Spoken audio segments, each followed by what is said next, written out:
Can you start off and talk about why you do what you do? Yeah. Um, Great question. Caught me off guard. I was trying. You know, well, this issue is personal to me. I grew up not necessarily understanding everything. I think parents do a good job of shielding children.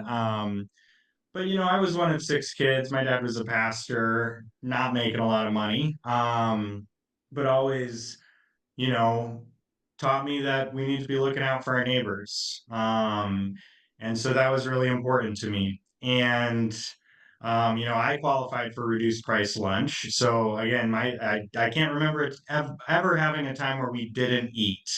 But I remember in college, making some of those staple recipes my family made, kind of realizing, well, we were really making things stretch.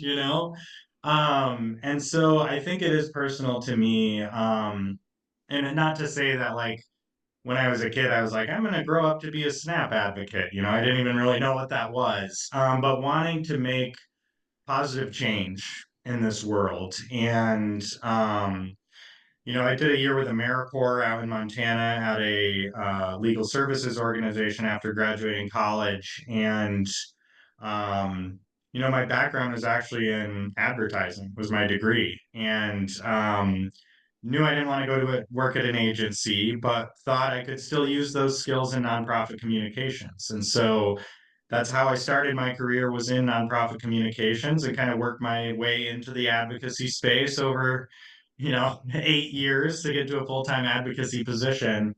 Um, but I've always really been passionate about that side of it. If we're going to solve food insecurity, if we're serious about putting ourselves out of business as a food pantry, that does not mean that we're just serving more and more food through our food pantries. It means we're actually shortening the line. And that takes engaging in policy work and advocacy work.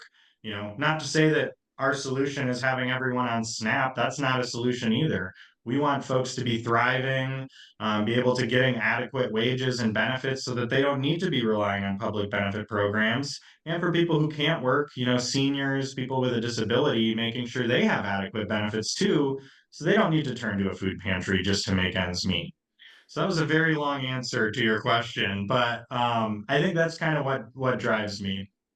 Okay, so for the month of November in particular, you were definitely not going out of business. So, in all that you watch and oversee, what did you experience in the month of November?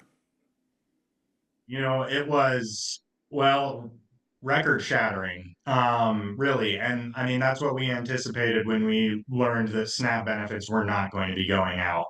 I really can't think of a worse timed, situation for the government shutdown to be impacting SNAP benefits. November is always the busiest month at food pantries across the state. I think there's a few reasons why, but folks are preparing for the holidays. The Thanksgiving holiday is all about food. And there's just additional financial stresses heading into the holiday times for folks, heading into the winter, additional energy expenses, and LIHEAP was another program that was kind of in limbo with the shutdown.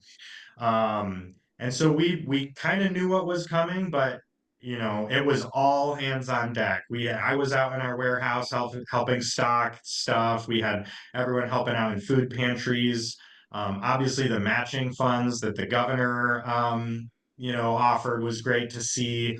But we saw a number of companies, organizations, just everyone pitching in. We all knew it was a crisis and everyone pitched in, but on the first open day of November, we broke our single day record for busiest day at a food pantry.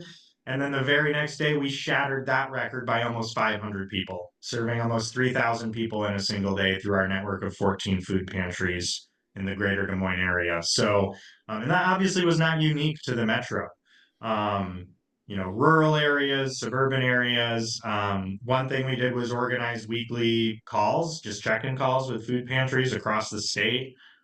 What are folks facing? Do you have enough food on hand? What partnerships are really effective right now? So it really was an all hands on deck moment coming together. I think we all did the very best job we could do. I hope everyone got food, but I do know there were instances of really long lines at food pantries and people needing to be turned away because there was not enough food for that day. Um, so again, what we were emphasizing during the shutdown, SNAP benefits, it's $45 million a month for the state of Iowa, which is a lot of money. But at the same time, when you break that down to the average benefit amount, it's less than $6 a day. But we knew, obviously, private charity can't fill that gap. Something that Feeding America shares is that for every dollar or for every meal that Feeding America provides, SNAP provides nine. So just here in Polk County, that's $9 million a month in SNAP benefits. That's a lot bigger than DMARC's annual budget.